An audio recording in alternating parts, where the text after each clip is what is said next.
Are you looking to become a better real estate investor? Then hang on, because you're about to experience another episode of the world's most popular real estate podcast, the BiggerPockets podcast. But before we get to this week's show, I wanted to invite you to become part of our community, BiggerPockets.com, the real estate investing social network. The membership is free, and you'll instantly gain access to networking opportunities, educational content, investor tools, and more. Sign up now and get a free copy of our book, The Ultimate Beginner's Guide to Real Estate Investing, read by hundreds of thousands of budding entrepreneurs. Just click this link right here, or just head to BiggerPockets.com. With that, let's get to the show.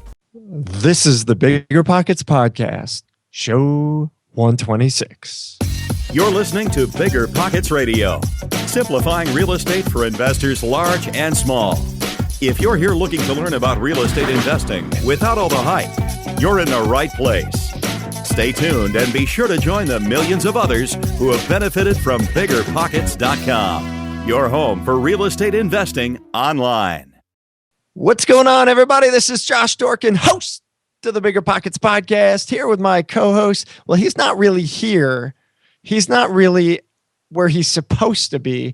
Frankly, nobody really knows where he is. It's Brandon Turner. What's up? What's up, everyone? How's it going? What's up, dude? Where are you today, man? Like, you're supposed to be somewhere, but you're not there. You're like, yesterday you were in New York, the day before Washington, and then, Seattle. Where are you going to be next? What's going on? What's this thing you're doing?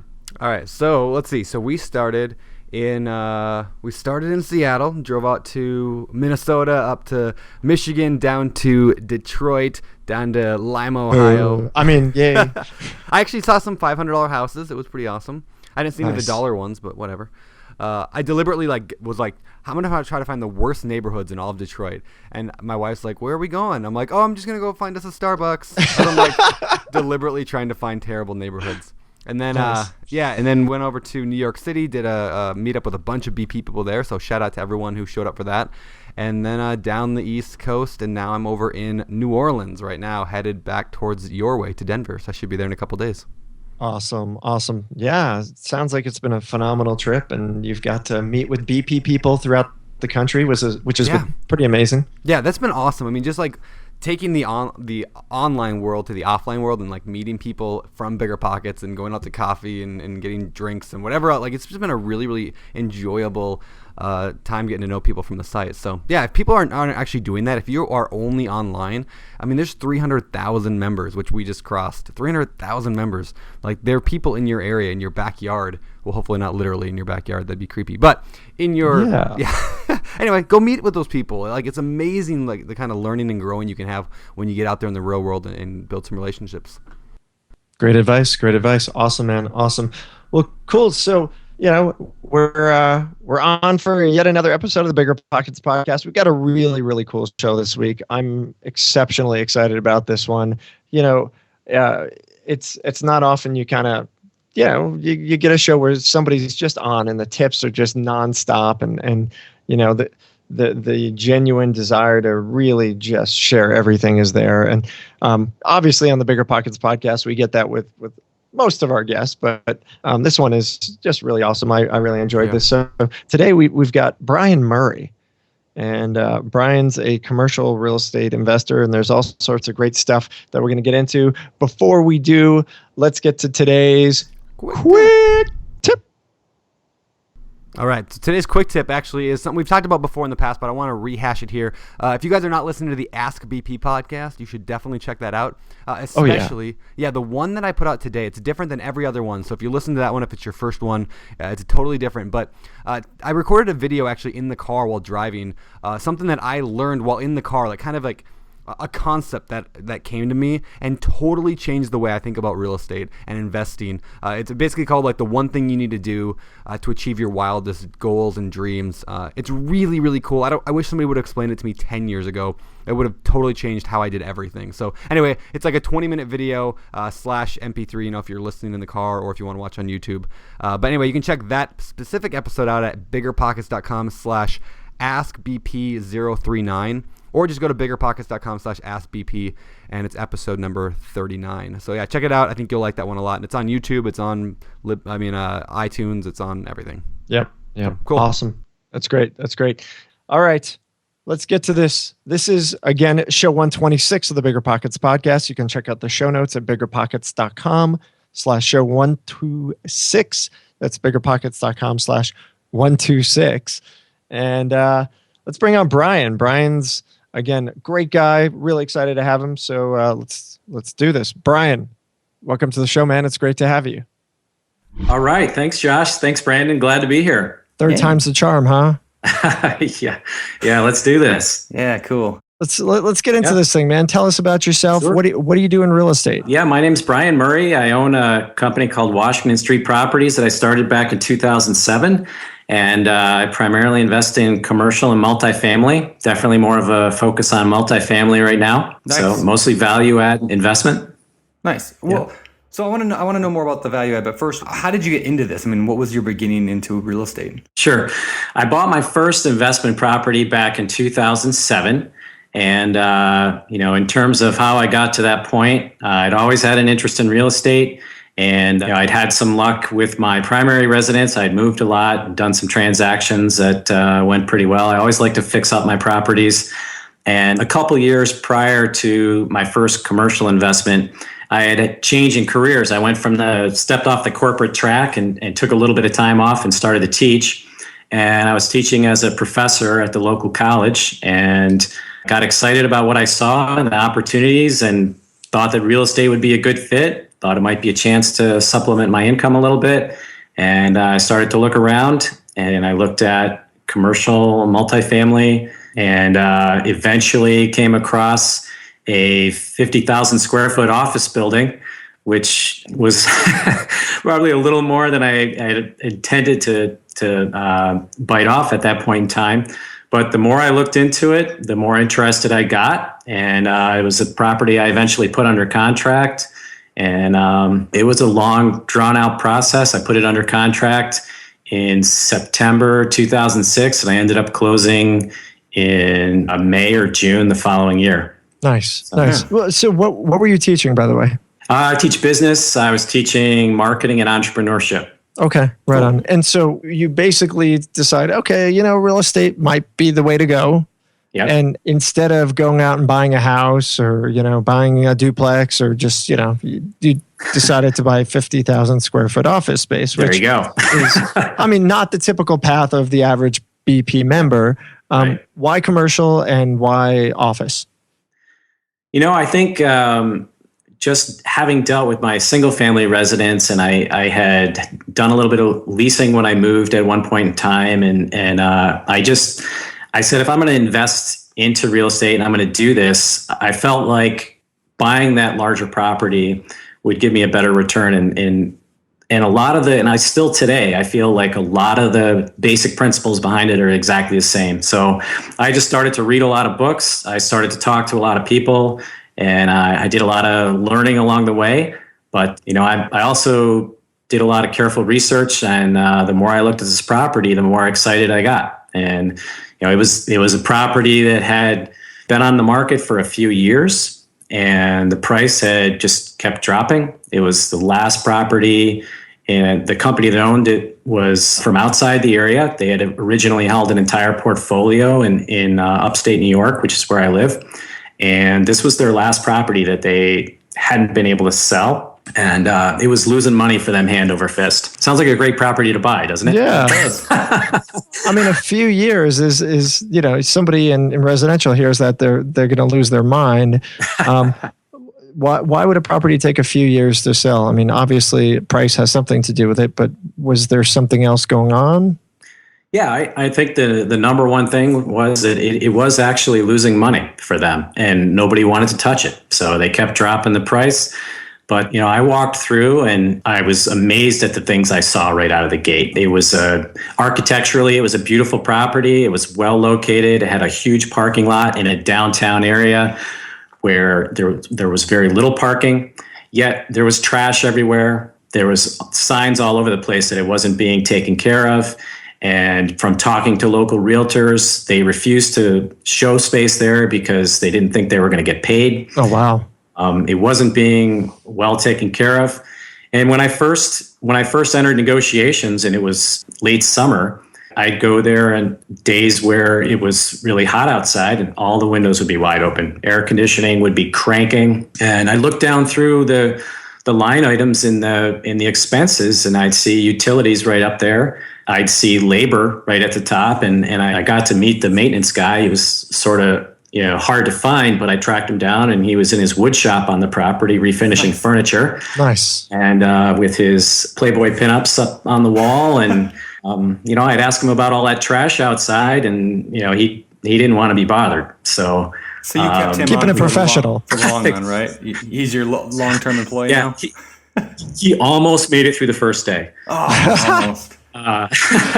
So all this bad stuff. I mean, you talked about being excited. So I did. Every time I saw something that was mismanaged, I get more and more excited. And it's the same today.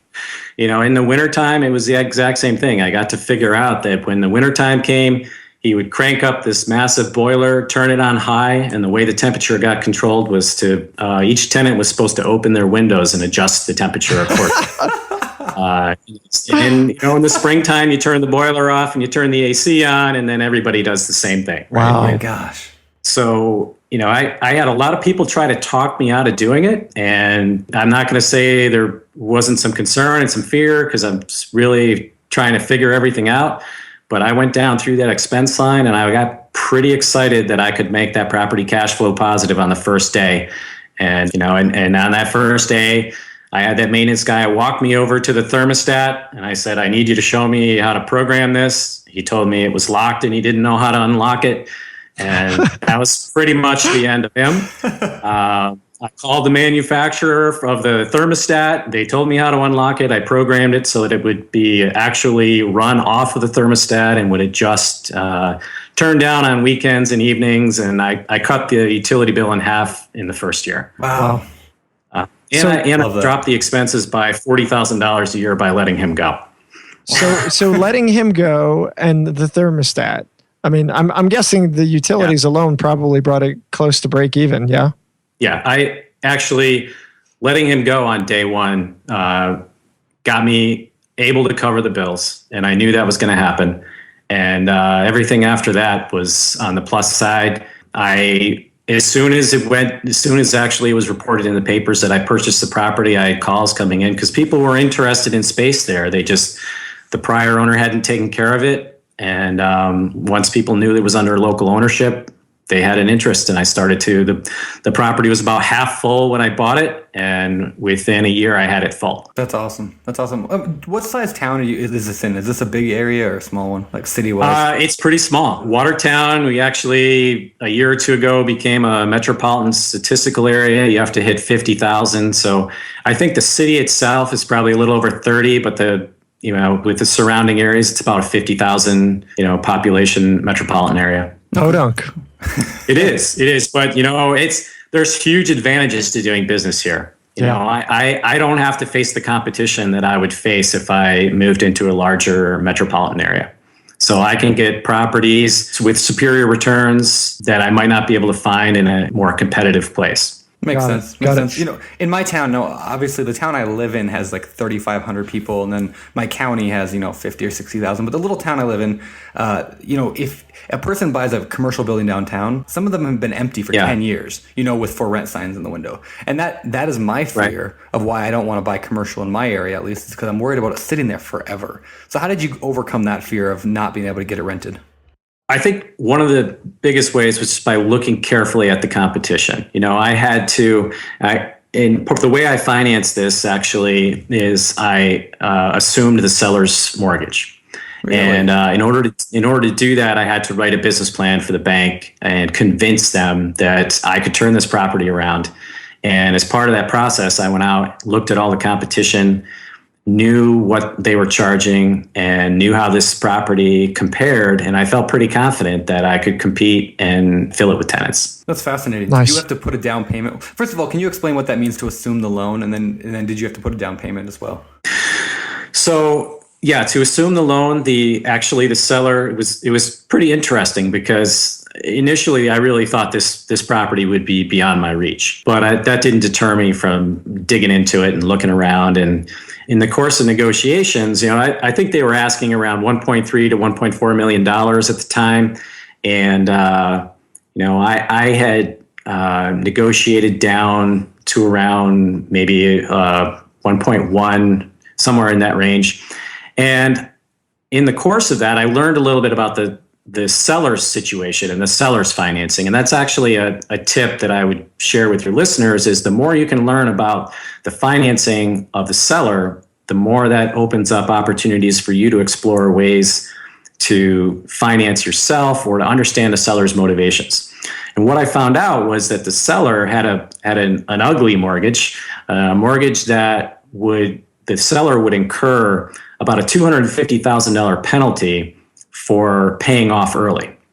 Ooh. And they had priced that in because they knew they needed that. And when I started digging into it, I asked them, I said, well, is there any way that you could assume this mortgage? And they were like, yeah, but you'd have to go through this lengthy, rigorous process. You'd have to pay for these reports to be done and, an appraisal and a phase 1 environmental and all these steps. And you wouldn't know until the end if the bank is going to approve you or not. And I decided to give it a try. I decided to go for it. And I said, listen, if I can get the bank to let me take over your mortgage and they approve that, then I want the price knocked down by what I saved you. And they agreed to that. And they also agreed, I looked around, I said, hey, it's pretty clear this place hasn't been taken care of. And under the terms of their mortgage, they had a reserve in place that the bank had required that they built up over time, which is designed for the bank to ensure that you're setting aside money to make repairs. And I said, I want the balance of your reserve account. And they agreed to that as well. Wow. So by the time I assumed the mortgage and got a credit for their reserve account, I did have to come up with some money out of pocket, but not a lot. Wow. So I bought the property, but the cash, in order to purchase this $1 million property, I ended up putting in less than $100,000. Wow. Hey, Brian, so you had talked about all the paperwork and things you had to do. What did that cost? The environmental and everything else?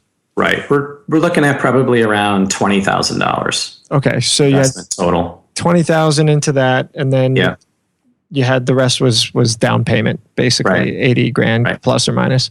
Right. Got it. So you've got the seller, they've got a need, they've got this 250 in reserves they're supposed to maintain. They couldn't maintain it. And so you talked them down right. and said, basically, if I can save you, if they were going to sell it, they'd have that 250 prepay. Was that what it was? Exactly. Okay. So you basically, did they give you that 250 credit, or did they give you less than the 250? You said, you know what, I'm going to save you if you sell it, right now it's going to cost you 250. I want 200 as a credit. It was a little bit less. Okay. I made sure we both benefited, and that way they came out a little bit ahead and I came out a lot ahead. Awesome. Yeah, well, it sounds like a great negotiation. So you've got this property, you come in day one, you fire the guy, you figure out the heat and everything else. And how'd you get the building back into shape? Did you hire a new maintenance guy to take over, or did you do the work yourself? Did it myself. Really? I would, one of the benefits of having a teaching schedule, it's a little forgiving, right? So I purchased the property right around when school let out. So for that initial period of time, I could work full time on the real estate. And I did it one suite at a time, one room at a time, where I'd go out and find that tenant. And each time I identified a tenant, it was a separate project where I would fix the space up to meet their requirements, and just little at a time turned everything around. And it was noticeable. Everybody, because it's a smaller community, just by going out front, cleaning up the trash, doing the landscaping, I was in there first thing in the morning before anybody else was there. I would walk the entire property, pick up every little piece of trash, right down to cigarette butts. And I made sure that people could see that it was under new ownership and it was going to be taken care of professionally. And almost all my tenants came from word of mouth. Nice. Well, but before we get into, I know we want to talk about the management of it. What kind of returns were you looking for? And Are you getting them? And then I'm going to kind of also ask about the numbers if you're willing to share them on this property. Well, I generally, that first property was a greater risk than I'm normally willing to take at this point. Like, I really want strong cash flow. And even with this property not being cash flow positive, before I agreed to move forward, I knew that I had to identify a way to make sure it was cash flow positive right out of the gate. I like to have capitalization rates, and I know some of your prior guests have talked about that, but that's basically your return, not including your mortgage payment, once you subtract your expenses out from that rental income. I like to have a capitalization rate, ideally of 10% or higher, although I have paid as low as 9 when I've identified opportunities to dramatically improve a property right after closing. This property, it did go up in value right away. I own it today. I now have my company's headquarters office located in that property. And so I haven't sold it. I have refinanced it. And, I'm a buy and hold investor. And that's part of how I finance my other deals is I refinance properties that I improve the value on. Gotcha. So what are gross rents on that property? Gross rents are around $700,000, which is over twice what they were when I bought it. With 100% occupancy or somewhere thereabout? Yeah, it's not 100% right now, but it's in the 90s. All right, so we'll do the math. What's this property worth today then? Not sure. Substantially more than I paid for it. How's that? I mean, if you're at a 10 cap, it's worth what? Yeah.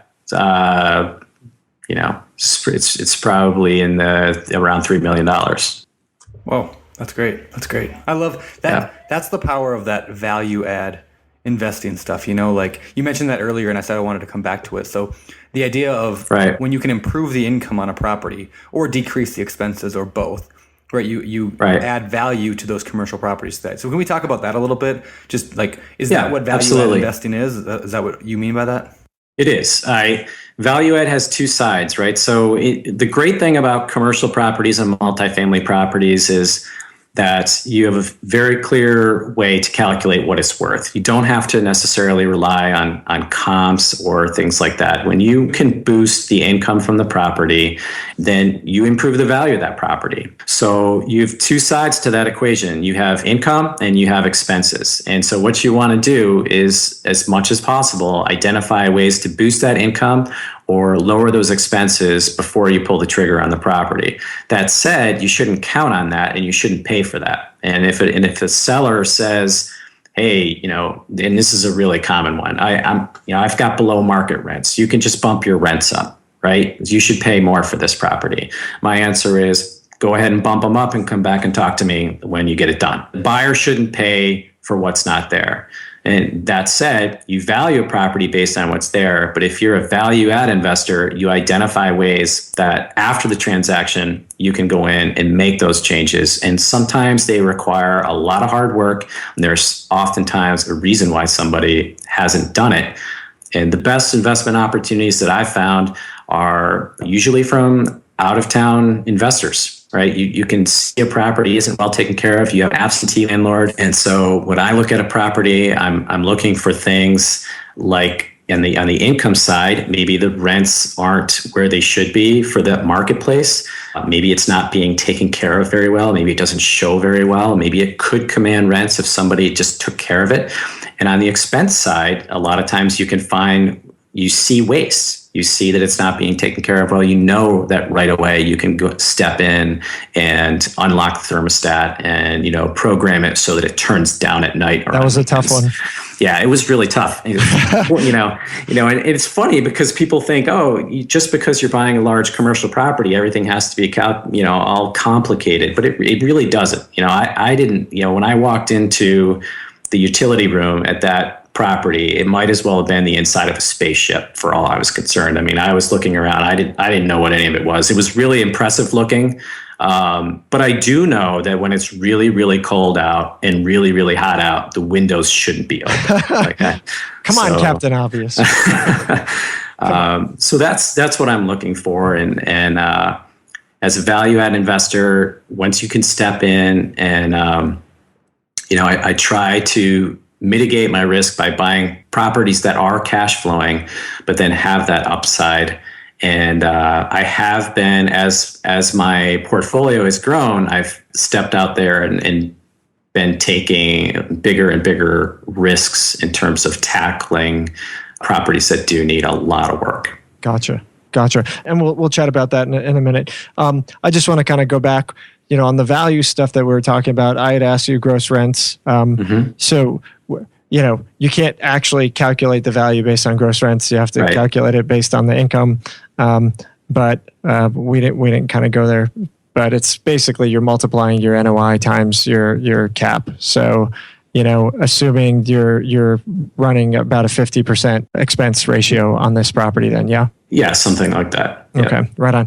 Which is interesting because we talk about the 50% rule on BiggerPockets, and there's people who freak out and say, no, 50% doesn't make sense. Well, I think it's a pretty safe bet, and I think it does apply even across commercial, where I think you'll see 50 to 60% plus even on lots of properties. Would you say that the bulk of the commercial properties that you're working on are in that range? I think 50% is a good number. I think there's a lot of variables when in the commercial side. A lot of times you see things structured differently. So, for example, if you have what investors call a triple net property, where all of the expenses get passed on to the tenant, then your expenses as the landlord can be substantially lower. But it really depends on the property, and I think 50% is a good number. When it drops below that, you'll often find that maybe the owner isn't spending money on things they should be. And if it gets too much higher than that, there might be places to save. In my portfolio, we do run higher than that. We do it intentionally. We have a very firm commitment. I'm religious about investing almost all of my income back into my properties in my portfolio. And that's kind of ironic since I first got into this to maybe get a little extra cash flow. But when I actually took the leap and took my savings and put it into this property, I just couldn't bring myself to pull money out, because I knew that if this was going to be successful, every dollar I put back in would improve the likelihood and the performance. And it's something I've followed to this day. I invest the vast majority back in. Right on. And if you actually sit down and run numbers and calculate what your return can be if you continue to plow money back into your portfolio, you'll realize it's how costly it is to pull money out. And I understand, people have a lot of different motivations for investing in real estate, but people should never forget that, because of the leverage that you have in real estate and compound interest that you can achieve in real estate by investing back in, long term, when you take $1 out now, you may be taking $50 away from yourself 5 years down the road. Yep. Hey, Brian, I know Brandon wants to jump in. I just have a really, really quick follow up on that, and that is where does that money go? So, I mean, at some point, this building's been improved. The tenants have a great place, offices that they want. How do you keep plowing money back into the building? Where does it actually go? So the money goes a couple of different places, but one of the large ones is it grows the portfolio, right? So at some point, you do reach a point where you get diminishing returns by plowing that money back into the same property. But if we go back to that first property that I bought, I at different points went back in there. I converted 2 old locker rooms into offices. I converted cold storage into Class A office space. I found ways and continue to find ways to improve the property and get decent returns by putting money back in. But at the same time, that's how I pay for my next deal, right? So that money I can step in, get a property appraised again, and refinance it and pull some cash out and make that next investment. Right on. Yeah, I love it. Well, to go back to your what you were saying about the exponential growth, right? About sinking your money back in. So when I was 27, I quit my job because I was like, I have enough money, I don't need to work anymore. Because I had, I wasn't rich, but I had income coming in from the cash flow from the properties, and I could just kind of maintain them myself, and it was fun. I never had to work again. And it took me a few weeks, maybe a month or whatever, where I started doing the numbers and realized if that's what I did for the rest of my life, I would never build any greater wealth, or at least very, very slowly, because all of the profit was just going into my pocket and paying my, utility bill and mortgage. Right. I wasn't taking that and plowing it back in. And so that's when I kind of said, okay, well, this is stupid to live off my cash flow all the time. Especially being a young person with the cash flow, I wasn't needing to sit and retire and watch soaps all day. So that's when I decided, I'm not going to live off my cash flow anymore. And I switched my strategy up a little bit to say, okay, I'm going to plow everything that I get either into improving my properties, paying off mortgages, or buying new properties. One of the three. Yeah, absolutely. I kept my day job for the first 7 years of investing, and by that point, I had a lot of properties, and it consumed a lot of time, and I just held off as long as I could because I knew that if I wanted to continue to grow, it was going to pay me back later. And like I said, everyone's investing in real estate for different reasons. But if you can be okay with that delayed gratification and really be disciplined about investing back in, it puts you at a tremendous advantage over other investors. Because the truth of the matter is the vast majority of people investing in real estate do not invest back in. And it gives me a huge competitive advantage over, say, an institutional investor, because when they raise money to do a deal, they're counting on pulling cash out and paying people back right away. And that money, if they were to turn around and instead invest that back in, that can grow and achieve returns that are far superior than when you're siphoning off cash. I love that, man. That's great. What a great philosophy. Yeah. Really, really good. Well, so let's shift over to management. Are you managing yourself? Do you have in-house management? You were doing your own maintenance back in the day. Yeah. Tell us about the management side of the picture. Yeah. So it was interesting because as one of the criteria to assume that initial mortgage, the bank came back and said, you don't have any experience. We require you to outsource management. And I had a lot of trouble finding qualified management. And in the end, I found a firm, but I ended up doing almost all of it myself. And it was because I cared too much. Like I couldn't, no one looks at your bills and no one negotiates deals the way you would if it's your property. And as soon as I could, I renegotiated the deal with the management firm. I said, listen, I'm doing it all anyway. You're just here for the bank's purposes. And I renegotiated it down. And as soon as I could, I switched completely over to self-management. And that's what we've done ever since. And I just don't think that you can expect anyone to treat your property as well as you do yourself. And I find it all fascinating because coming out of the business world into real estate, and I still think it was a kind of a benefit in disguise that I really didn't know what the heck I was doing. Because what I did know is I did know how to run a business, and I knew about customers, I knew about customer service, I knew about having a product that people wanted. And, it's fascinating to me how many people, and you can invest in real estate as passive income. It can be a great tool for that.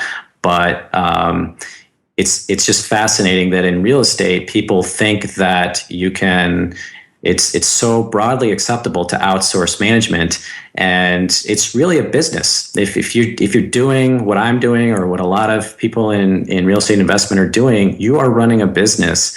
And you don't see people who own flower shops outsourcing to flower shop management companies. You don't see salons outsourcing to salon management companies. And yet, if you look at in my eyes, some of the people with the greatest experience in this area are franchisors. And if you look at the requirements that franchisors have, very few of them will allow absentee ownership. And there's a reason for that. It's because based on seeing thousands of investors, they know that there's a much higher likelihood of failure if the owner is not present. And you're going to see better returns, far better returns, if you invest yourself and your time into your properties and you take care of them as your own. It's super hard to find people that have the pride and to just do things the way you would do them yourselves.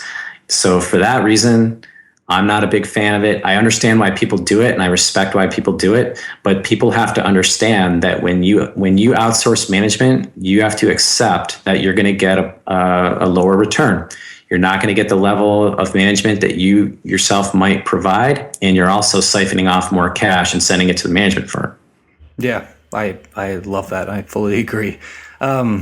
What does management even look like right now for you? What does it look like to manage that property, the one that we're talking about? Then we'll move on and talk about your other properties, but what does that even look like to manage that property now that it's full? You're not fixing toilets and things anymore, I would assume, or are you?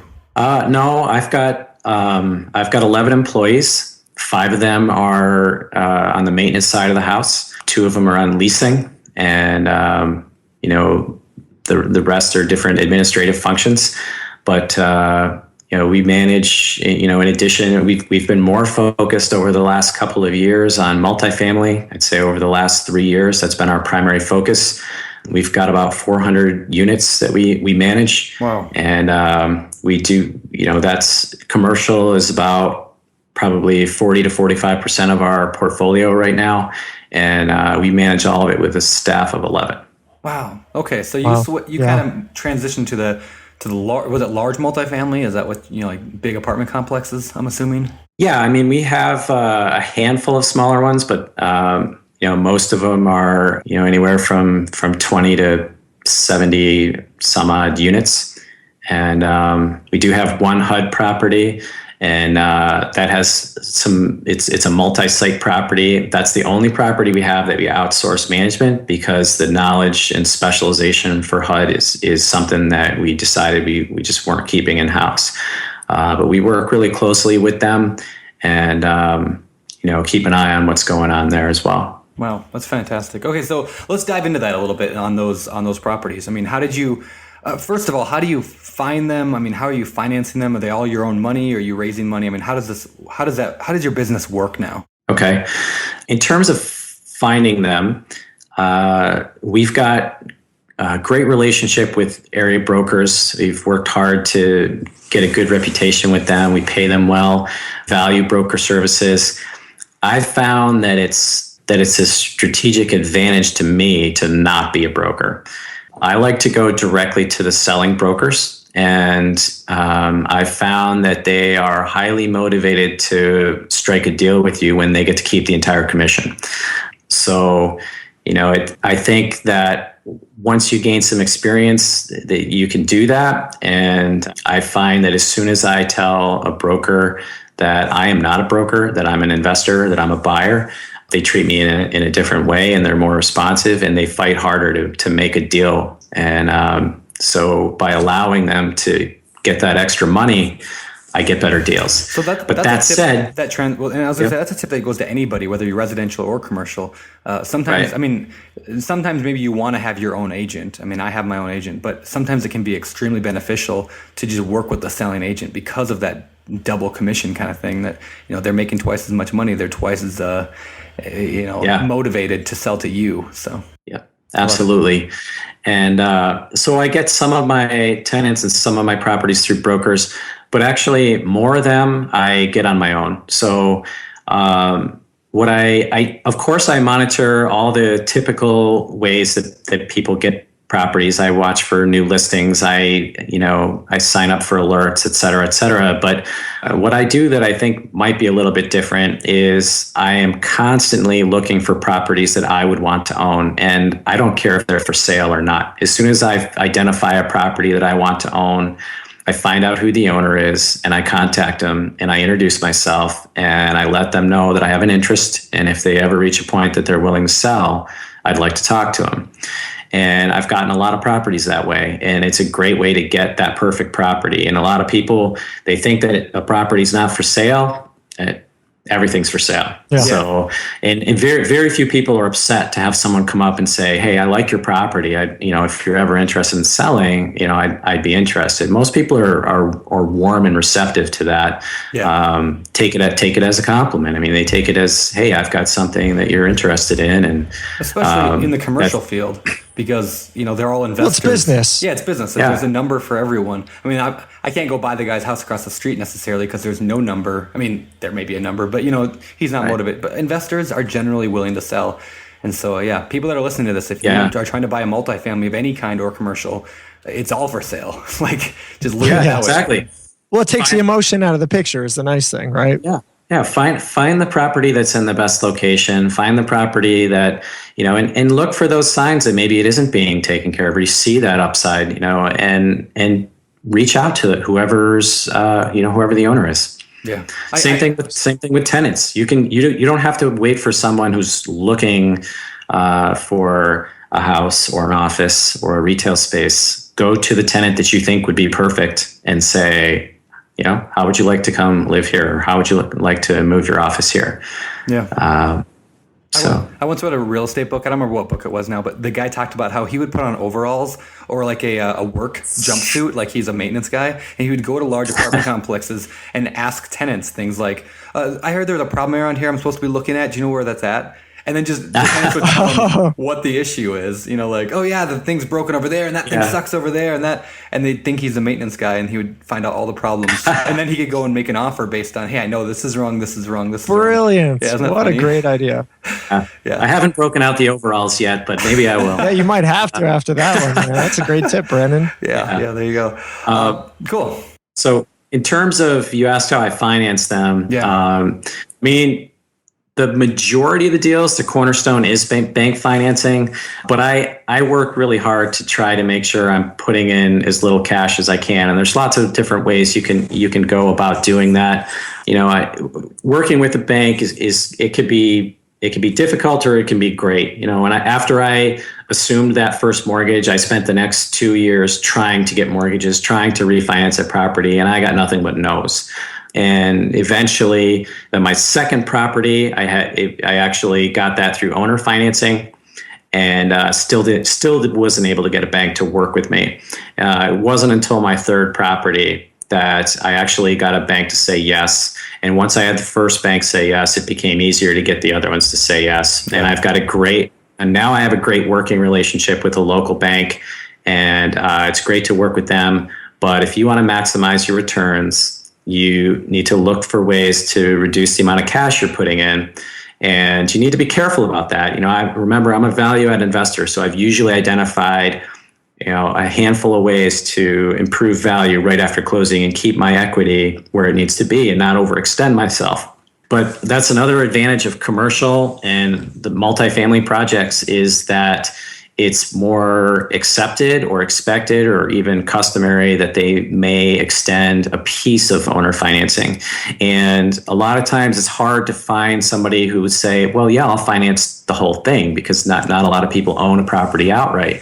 But when they're trying to sell and you're prepared to secure 75% bank financing and you ask them to carry 5% or 10% or even 15%, a lot of times people will be much more receptive to that. And so even if I don't lead with that in a negotiation, I'll often counter with that. So maybe I lead with a more aggressive price and they counter. And when I come up, I say, okay, I'll come up, but maybe you carry a note back for 5% or 10%.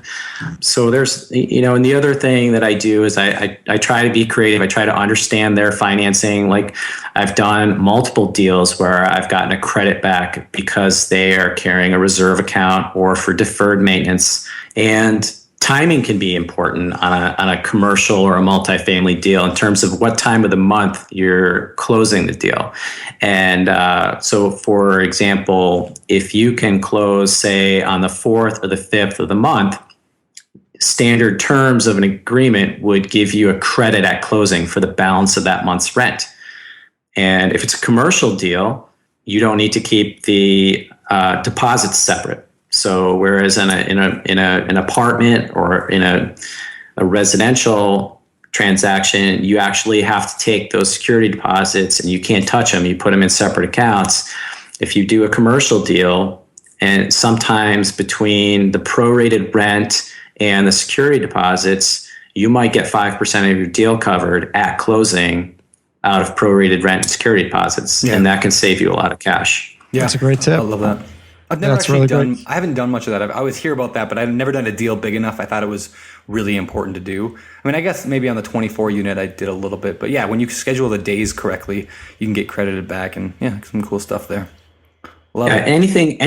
Anything you can carve out, if you look through the terms of a closing, and if there's any pieces of it that you can, as part of your negotiation, place onto the seller. Cash is precious. Just by not pulling that cash out, you improve your long-term return. The same thing goes at closing. So it's not just in an ongoing, managing that property and that cash flow. It also is at the initial transaction. You want to minimize that cash.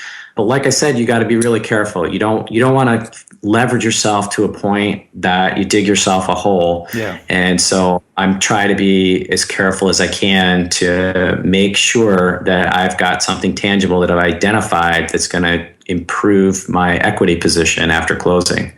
Hey, Brian, what would be your best tip for somebody who's relatively new at this space and is looking to get commercial financing? What steps should they take to make sure their ducks are in a row? I mean, obviously, you tried to do that and couldn't get typical financing. You said in the early deals. Now that you've learned the ropes a little bit better, what can you do to be more successful, or what could you have potentially done? Yeah, that's a really hard question. I mean, for me, I'm a huge reader. I listen to podcasts. I listen to BiggerPockets. I love it. I like to learn, and I like to devour as much information as I can. And that's probably my number one tip is learn, because you need to be able to speak the language and do your homework. So a lot of it you can do on your own, and you can get out there and talk to people, find somebody who's done what you want to do. I didn't have that luxury. And, I think that I really wish I had been able to find somebody who had been through what I've been through back then. I think it would have helped a lot. So I'd say take advantage. Most people who've had some success in real estate are willing to help if somebody reaches out. Gotcha. Cool. Yeah, perfect. All right, man. So biggest mistakes, one or two? What did you really screw up, man? Wow, it's a long list, actually. I've done a lot of learning as I go, but I had 2 projects in a row last year that the first one just really pushed the boundaries of adding value, and the second one I sort of assumed it would play out like the first one, and it didn't. So I'll start with the first one because I like that one better, because that one actually worked out. So let's tell the good story first before we tell the one that's depressing. So we had a property. I guess this was about 18 months ago. Came up for foreclosure auction locally, and it was a 6-story apartment building, and right adjacent to a couple of my other properties, right on the edge of a nice part of town. But this had been completely let go. Drug activity openly taking place in the hallways, lights all smashed out. Scary, scary place. Like my staff was they were forbidden from going in there alone. But we saw all the potential. So we ended up going to the auction. We were the only ones that showed up, and we got the property. And was there a reserve on this one, by the way? Yeah, we got it right at the bare minimum. I think we literally bid $1 over the bank's reserve. Nice. So I think we were going up in $1 increments until the bank representative said, just like, oh no, just here it is. So anyhow, we have the closing, and we're all a little nervous, and my staff was just pleading, please let's outsource the management on this one. This is going to be scary. And I'm like, no, it's going to be fine. Nothing to worry about. We can do this. It's, look at it's beautiful architecture. It's going to be good. We just need to clean it out. So we go through closing, and on that very first day, my property manager gets a call. In less than an hour after closing, we got our first call from a tenant, and the center of this apartment building had an atrium that was 5 stories tall, up to this windows, skylights up at the top, and right in the middle of it was an exposed elevator to go up through the floors. And the call came in, the complaint, the tenant said, there's somebody standing on the 5th floor at the railing, and they're urinating down on the top of the elevator. And there was a vent, an open vent in the top of the elevator, and there are people in the elevator. Oh, man. So right then I was like, oh my God, what have I gotten? Oh, yeah. I was like, what exactly do we do in this situation again? Oh, yeah, we haven't encountered that before. So, that was the first afternoon. The next morning, I went in to tour the vacant units, and we start to hear just blood-curdling screams from the floor above us, a woman screaming, "Help, help," at the top of her lungs. So I race up the stairs, and there's an apartment with the door wide open, and there's a guy standing there, this wiry, skinny guy, and he's got jagged yellow teeth, and he's got no shirt on, baggy pants, and he's got a baseball bat in his hand, and he's like, "What the bleep are you doing in here? Get the heck out of my apartment." And meanwhile, the woman who was screaming for help had stopped, and my property manager called 911, and I stayed in the doorway until the police showed up. So I go back downstairs. Police come down about 5 or 10 minutes later, and they're like, "Yeah, his obese wife had fallen in the tub and got stuck and couldn't get out, so she started screaming for help to get out of the tub." And I was like, "That's not what I expected." So anyway, we same day we had a drug raid, cleaned it out. So that's the kind of place we bought, and what we did is we went in, we put lights up everywhere, we put surveillance cameras all over the place. We put a key fob lock system on the front door with security cameras facing both ways, tracked our activity. We actually took our management offices, moved them into a vacant ground floor space, and stayed in there while we refurbished each unit one at a time and dealt with the tenants. And after 6 months of stories like the ones I just shared and all kinds of crazy stuff that I probably never needed to see or learn about, we turned the whole place around, and it's beautiful. It's beautiful. So what percentage of the tenants did you end up evicting?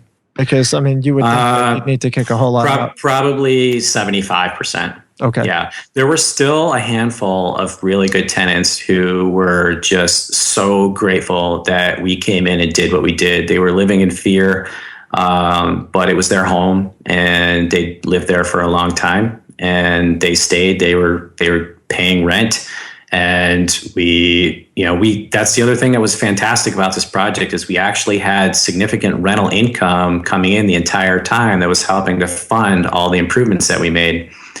And the project was just a huge success. Really quickly, how much did you need to rely on the authorities to help you? Because I would think a project like that, surely there's going to be a lot of situations where, there's he said, she says, there's verifications of who people are and the drug dealing. And I'm sure, day one is, "Hey, officers, I'm the owner. We're going to try and clean this up, but we need your help." Yeah, we actually went into the police station and met with some folks there before we closed on the property and said, "Hey, this is what we're doing. We're going to need your help." And they were great, but surprisingly, even though things started off really scary and exciting, once the cameras went up and the lights went up everywhere and we were there on site, a lot of the worst tenants left on their own. They didn't like the idea of the cameras. All the stuff we were putting in made it not a good place for them to live anymore. And so a lot of the problems just went away on their own. We had some really bad tenants that we had some trouble getting rid of, and it wasn't a pleasant experience. We evicted a lot of tenants, but the worst of it was probably in the shock both on our part and for the tenants of that first week or two. Nice. Wow. Good job, Joe Pesci. And you said, you just said a minute ago that, it was a success. At the end, you would define it as a success. Do you mind, you don't have to share numbers necessarily if you don't want to, but how worth it? I mean, was it worth it? All that trouble and all that hassle. Did you get do you have massive equity in it now today, or is it achieving a ton of cash flow? Yeah, both. I mean, we have a ton of equity. We've got fantastic cash flow, but it's not all about the money too. I mean, it's rewarding. Helps keep you motivated to be able to go in and turn a property like that around. It's fun. I mean, maybe not so at the time sometimes, but it gives you good stories to tell, and it's rewarding to go in and do something like that. And as part of why we, not just myself, but the people on my team who actually do most of the work, they can take a lot of pride. They hold their heads high and walk around, and they're glad to be associated with a project like that, because everybody knows, that place was, just not a safe place, and it's some place that people would really like to live now.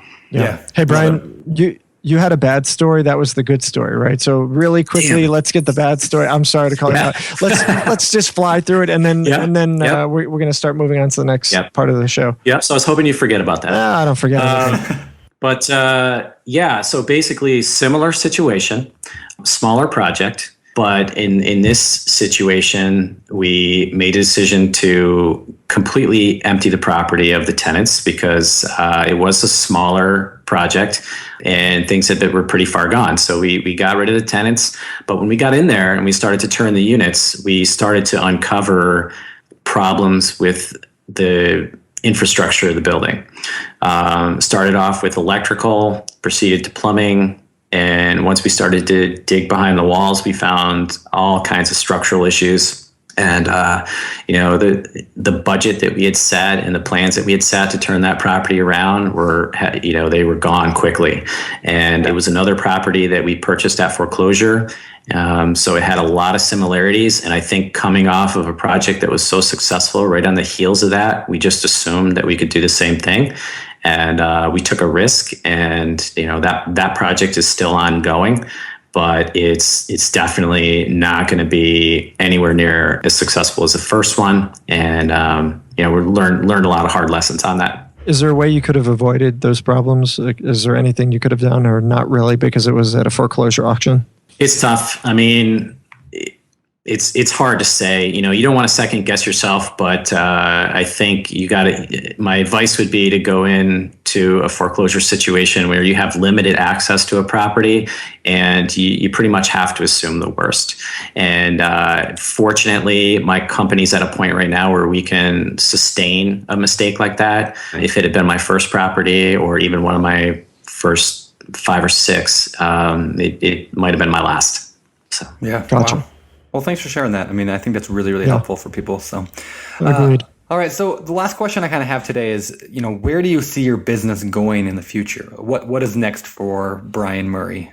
Well, so far we've been pretty concentrated geographically in our projects. When I've taken the time to speak with people who've done what I'm doing and have larger real estate portfolios, they look at what my properties look like and say, hey, you're taking on a lot of risk being so concentrated geographically. And that's the downside of my hands-on management approach. I want to be there. And, as a result, all of our properties to this point have been ones that I can drive to and keep an eye on and be actively involved in. But there's a risk with that. So if there's a downturn in the local economy or something happens, I'd be well served to start looking to expand geographically. And I think in 2016, and moving forward, we're going to be looking into other areas. All right. Right on. That's great. Cool. All right, cool. Let's move on to the world famous. It's time for the fire round.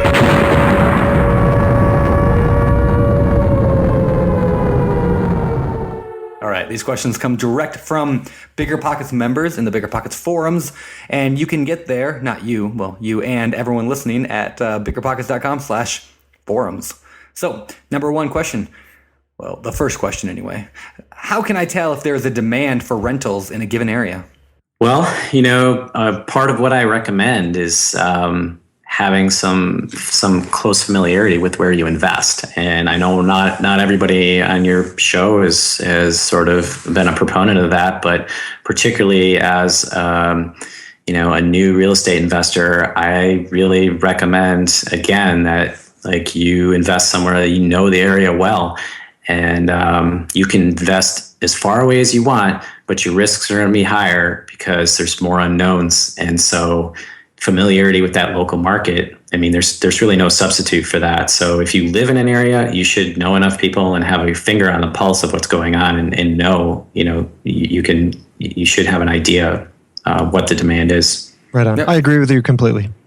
Yeah. So yeah, Josh, like in your story back on podcast like show 100, Josh, you talked a lot about like that, the disaster properties you had, and you weren't local. Do you think it would have turned out differently had you been local? Oh yeah, 1,000%. Investing in your backyard, you can walk the property, you can drive the property, you can see what's going on. If you have to get on an airplane and jump through hoops to go and see your property, it impedes your ability to quickly, scout it, to scan it, to see what's going on, to see the neighborhood changes that you would normally see. I mean, Brandon, you own the town of Montesano, Washington, right? So, I mean, as mayor of Montesano, by the way, I dubbed the new mayor of Montesano. Mayor Ken wouldn't be real happy. Yeah, well, Mayor Ken, I'm doing his website for him, so well, there you go. Well, Mayor Ken. Listen, no, you know the neighborhood. You see the changes. You see what's going on. Boots on the ground, as everybody likes to say. I mean, it's so important. If you can't be there, you need somebody that you can absolutely trust implicitly to be there, to be your eyes and ears. So, yeah, I mean, you got to be there. New investors, any new investors that are listening, I know that there's a lot of what's the word I'm looking for here? It's easy to say, hey, there's no properties right where I live. I'm going to go invest, thousands of miles away in Detroit. I wouldn't have said that, but it definitely wouldn't have been my first choice. In these other towns, and I'm going to use a management company, but that's fine. But you got to still know the town. You got to know enough to know if the management company is giving you the up and up or if they're full of it. You've got to understand what you're dealing with, or you can find yourself in trouble. So, yeah, I think that's probably the best advice anyone can give is know the area very well. And that's why we talk about all the time on the show, you don't have to invest thousands of miles away. There's not a single city in the United States where you cannot find deals within an hour, 2 hours away. There's not a single one. So the need to go across the country isn't there. But anyway, enough about me and my rant. Let's get back to Mr. Murray here and ask him this next question, which is, what are the first questions to ask when speaking to a realtor or seller about a buy and hold property? I think the first thing you want to do is try to understand them, and what are their priorities and what are they looking to achieve from this? Why are they selling? I think that's the first step, and that helps you to establish a rapport and get an understanding of the situation, and then that sets you up to start to probe in areas that are interesting to you. So put yourself second for a few minutes, and then you can ask about income, expenses, things like that. I think another thing to do is to be careful to when you value a property, to make sure you're using actuals, and so you don't want to just take verbals. You want to try to avoid pro formas, which are the future projections for earnings, and as much as possible get a current rent roll, current information on rental income, and get actual expenses for at least the prior year, if not the prior 2 or 3 years. Yep. Great advice. Love it. All right, next question. I've got a real estate license, 10 grand, and good credit. Now I want to invest. How should I get started? Give it to me. Well, I think a lot of that depends on what your goals are, but I do think that people are too quick to count out commercial. I think the obvious answer, the quick answer most people give is to look at a residential rental property, but I do think people should be open to commercial. I think it depends on what market you're in. I think it depends on how actively you want to be involved. There's so many specifics, that would go along with that. But I think the sky's the limit. Don't limit yourself. Go out there, do your homework and figure out what's going to work for you. Love it. Right on. Our last question is, will the real estate market collapse in 2015? I actually read a really interesting article on Zero Hedge that they were just talking about. It's just getting real frothy, and I agreed with much of what he was talking about. Just curious what your take is. For people who watch prices nationwide, and particularly in the multifamily sector, prices are really, really high right now. People are paying quite a premium on income. Capitalization rates. People are willing to accept very low capitalization rates right now, historic lows, and I'm not sure that that's sustainable. It's caused, my last project, because I couldn't find a reasonable return, we actually went out and bought a motel or a hotel that was in financial distress and converted it to apartments. Oh, wow. Because we could get a better price and get the returns that we have to achieve. And so we've been trying to be creative and looking to do things like that, but it's becoming a challenge. And it's some of it will have to do with interest rates. As lending rates get higher, and most people think that they will continue to rise, you're going to need higher returns to pay your mortgages. And so when you demand higher returns and investors demand higher returns, then the asking prices need to drop. So my belief is that the current levels are probably not sustainable, but I don't necessarily believe that there's going to be some precipitous crash. So I say go forward with caution, but I'm still an optimistic investor. Right on. Yeah. And let me just ask really quickly. So you bought this motel. Did you have like a giant black light as you went through it? It was another turnaround project, and it's gone pretty well. We converted it into 48 studio apartments, and we just finished the renovations earlier this month, and we've got 20 of them leased up, and so we're focused on that right now. But it was an interesting project. And, I think you'll see other investors try to do, things like that if prices don't start to come down on the multifamily. Right on. Yeah, that's smart. I love that. Yeah, great idea. So cool. All right, well, let's move on and cover the world famous for. All right, these questions we ask every guest every week, and I know you listen to our show, so you know what's coming. Number one, what is your favorite real estate related book? Okay, so I have a lot of trouble with this question. I'll just tell you guys, I read tons and tons of books, and I haven't ever read a book that I don't disagree with some of the stuff and agree with other stuff. So tough to pick one out, but I decided I would go with The Complete Guide to Buying and Selling Apartment Buildings by Steve Burgess. So I personally found this to be a very helpful resource as I learned about multifamilies, which has been my focus more so over the last few years. And actually, the fundamentals behind multifamily, exactly the same as commercial. So you can read books on one and learn a lot about the other. So I have two copies of that book because I like it so much.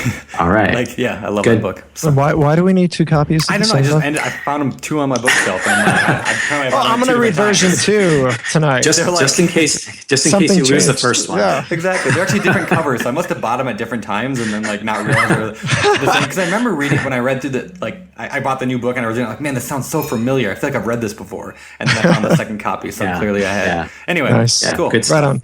Our favorite business book.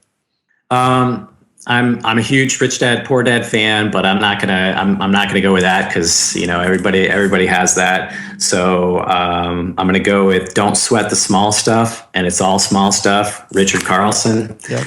Love that book, man. Great book. Great book to put by your nightstand and just toilet book. Flip open and read a few pages every day. Yeah, Help keep you looking at things straight. So yeah, that is a really good book, Brandon. You should probably read it. I probably should. I will. Yeah. I will. All right. That was great. All right. What about hobbies? What do you do for fun? love my real estate. It's fun. It's fun. But real estate. But yeah, no, I'm a big distance runner. So how far do you run? Like, my wife and I run marathons. So we try to do at least one a year, and maybe throw a few half marathons in there. But it's a great way to healthy outlet, get some good exercise, clear your head.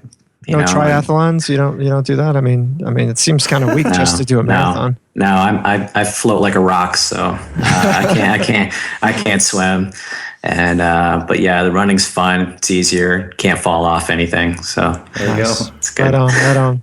All right, my last question for the day. What do you believe sets apart successful real estate investors from those who give up, fail, or never get started? Okay, so for this one, best answer that I've heard is I'm going to steal it from somebody named Angela Lee Duckworth.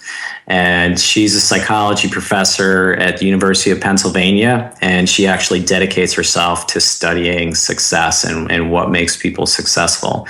And she went out and did all these complicated studies that I'm not smart enough to understand. And she came back, she looked at corporate salespeople, West Point cadets, school children, everybody, and she came back and found out that the single most important factor in determining success was grit. So my answer is grit, and she defines grit is passion and perseverance for very long-term goals. Grit is having stamina. Grit is sticking with your future day in, day out, not just for the week, not just for the month, but for years, and for working really hard to make that future a reality. Grit is living life like it's a marathon, not a sprint. I love that. And I agree 1,000%. Love it. Yeah. Love it, man. All right. Let's let you go. Where can people find out more about you? You can reach me on BiggerPockets. I'm also active on LinkedIn. And so you can reach me through either of those. My company's website is WashingtonStreetProperties.com. It's all spelled out, WashingtonStreetProperties.com. And so you can either reach me through any of those forums. Awesome. Brian, listen, man, for the listeners, again, this is our third attempt at doing this show. The first one, we had some bad internet on one side. The second, we had it on another. And alas, we had some issues today, but phenomenal show. Absolutely phenomenal. One of my favorites by far. And I'm not just saying that because I got you on here. I really, really loved it. Lots of great tips. So thank you. Thank you so much for coming on. We really do appreciate it. Oh, thank you guys so much. Like I said, I'm a huge fan, and it was an honor to be here today. Awesome. Well, hey, thanks, Brian. I'm sure. Okay, thanks, guys. Take care. All right, guys, that was Brian Murray on the BiggerPockets podcast. Wow. Good stuff, man. I mean, seriously, like loving the stories. Yeah, I love that apartment complex stuff and like the idea of value add investing, all that stuff. I mean, that's where I want to head someday, and I think you're the same way. Like that's where. Like someday I see myself doing 100, 200, 300, 400 unit properties in a very similar manner. So it's fun to be able to learn directly from Brian on that. Absolutely. Yeah. So thanks a lot, Brian. Definitely appreciate it. All right, guys. Well, listen. Thanks again for checking us out. Again, this is BiggerPockets Podcast, show 126. That's BiggerPockets Podcast, show 126. You can check out the show notes at biggerpockets.com/show 126. You guys, if you are not active in BiggerPockets and you are not engaged in our community, you are seriously missing out. There is no cost to this. There is no commitment. There is nothing. You literally join a free website with hundreds of thousands of your peers, and you talk to them and you learn from them, and you've got this amazing group of mentors that no guru or anyone else could possibly even come close to having for you. The BiggerPockets forums is the single greatest mentor peer group on the planet. So get on, ask your questions. We all have questions. I've got questions and I ask them on the forums. Brandon's got questions. He asks them on the forums. That's what they're there for. let your peers help you out. So join today, BiggerPockets.com. And otherwise, if you're not following us on Facebook, on Twitter, on G+, not so much G+, it's kind of a dying breed there, but LinkedIn, make sure to follow us. We share updates, we share cool stuff, coupons, tips, things like that. So definitely get involved and check us out over there. And that's it. We'll see you next week. I'm Josh Dorkin, signing off. You're listening to Bigger Pockets Radio, simplifying real estate for investors large and small. If you're here looking to learn about real estate investing without all the hype, you're in the right place. Be sure to join the millions of others who have benefited from BiggerPockets.com, your home for real estate investing online.